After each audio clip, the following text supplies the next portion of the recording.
Hey, this one is someone asked me to make this video, someone had commented about it, and this is Akira Kurosawa's Ran, which I saw perhaps maybe 2 to 3 months ago for the very first time. I saw it in the theater here in New York, and in no shortage of words, it blew me away. And it's, I think, in my top 3 or top 2 favorite Akira Kurosawa movies, and I've seen several of his films.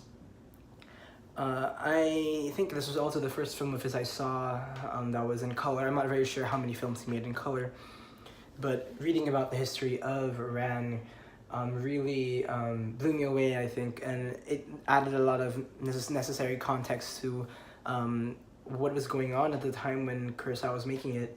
For those who are not unfamiliar with it, apparently, so it came out in '85, and at this point, Akira Kurosawa, while he was beloved by the West in the '60s and 50s and 60s and early '70s, by the mid '80s he was kind of seen as passé by the Japanese audiences, and people really didn't care much for him, and he had difficulty securing funding. He had difficulty just making films because people thought he was old-fashioned. So he kind of put together, for over several years, he put together this movie that was supposed to be, I think, his final film, and it was called Ran, and it is based on the Shakespeare play of King Lear, and it is perhaps his most epic film. And I haven't seen Seven Samurai, but I hear it's absolutely fantastic. But it probably rivaled Seven Samurai in its scope and grandeur. And I remember when I first saw Kurosawa. So my first Kurosawa film was Rashomon, and soon after that I saw Throne of Blood, and I saw Ikiru and all of this stuff. And I remember with Throne of Blood, and specifically, I remember being in such awe for the way he would shoot action scenes, especially those tracking shots in the forest where it seems like the camera will kind of move laterally past all these different trees, and while this one of the samurai is on horseback, and it's just, I remember scenes like that kind of blew me away, because I was thinking, like, I wonder how long it took to make that, or I wonder how difficult it was to kind of choreograph all these stuff. And this film has many horses as well, and overall the film is about this leader who is, I guess, the equivalent of King Lear, played by Tatsuya Nakadai, probably one of the greatest Japanese actors of all time.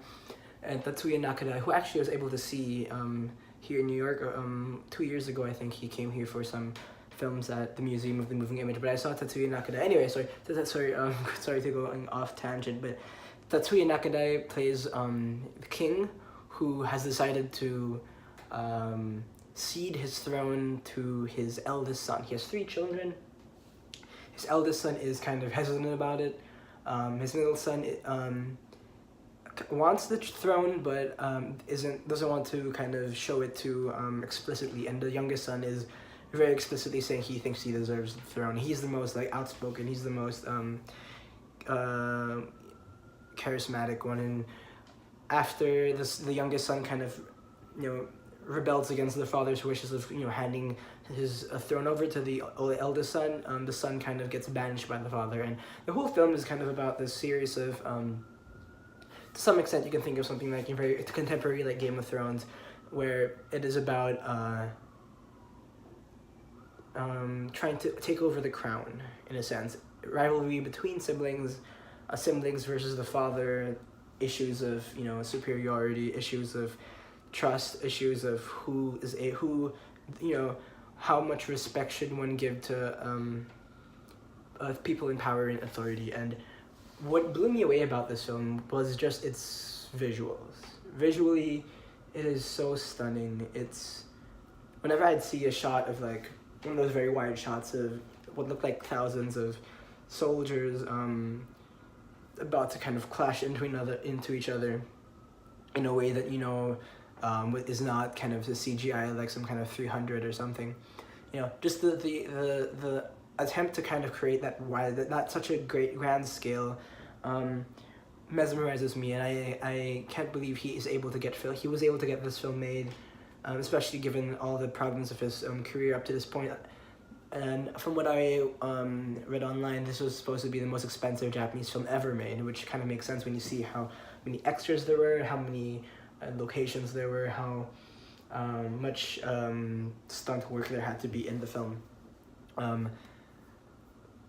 But my favorite part of it was just as a viewer, as an audience member, as someone who's seen hundreds, thousands of films, I rarely am able to kind of experience a film like a child again, where you kind of look up to the screen and you're just in awe of everything up there, because you're amazed by just how things were made, how much the film is able to transport you into a different dimension, a different period of time.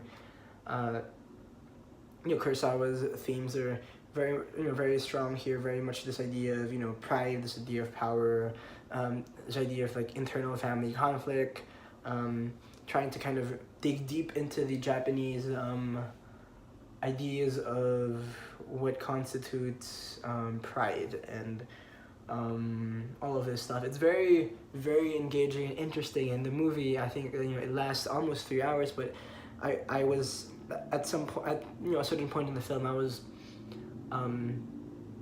was just in a state of complete rapture, and I wish it never ended. The cinematography is absolutely fantastic. It's amazing. The directing is, the more I think about the film, the more I feel like it's really up there in one of my favorite Kurosawa films. Maybe it's my favorite one.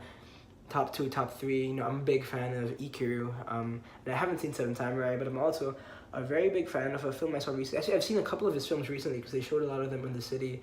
I was a big fan of, let me see what it's called, Stray Dog, I think. I was a big fan of Stray Dog. And there's so many more I haven't seen. I haven't seen Sanshiro. Oh, I saw Yojimbo. The last one I saw was Yojimbo, which I think was also very funny and very epic as well. But yeah, I have many of his films to see.